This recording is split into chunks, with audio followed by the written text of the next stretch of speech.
Alright guys, let's find out some entry and exit point and trading strategy for tomorrow. So here this one Nifty 50 and 15-minute chart. So we are looking for buy after breaking this raised trend line somewhere here. They act as a resistance. So basically I'm looking for buy after breaking this raised trend line in a buy direction and a sell direction, and I'm looking for short after breaking this supporting line. So here I can see most important area because price was rejecting this level, rejecting this level. So I just connected this area, so it's forming a triangle shape right now.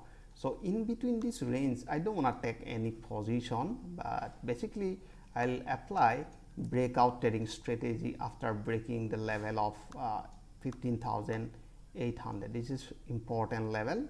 So I'll place my SL just below this raised trend line. So suppose price broke like this candle, and I'll place sell order below this candle, and my buy trigger place will be above that candle. So it's a buy direction, and if price open a gap down or if price break this supporting line, so same strategy we are using. So we'll place sell order below that candle, and SL will be above this candle. So if okay, just a minute, if price open a gap down like somewhere here, just a minute, let me remove this one.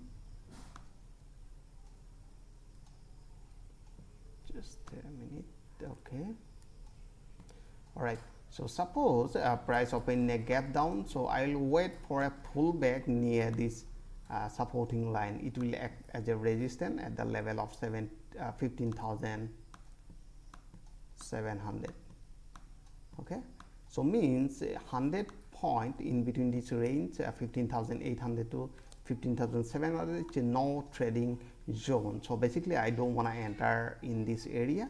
So if price open a gap down, so I will wait for a pullback and my entry point will be here. So I am looking for a bearish candle below this raised trend line, and the same here, if price open gap up, like I will wait for a pullback and looking for a bullish confirmation candle. So that is my next trading strategy. So I hope you enjoyed this video. If you like this video, please like and subscribe, and thanks for giving your valuable time.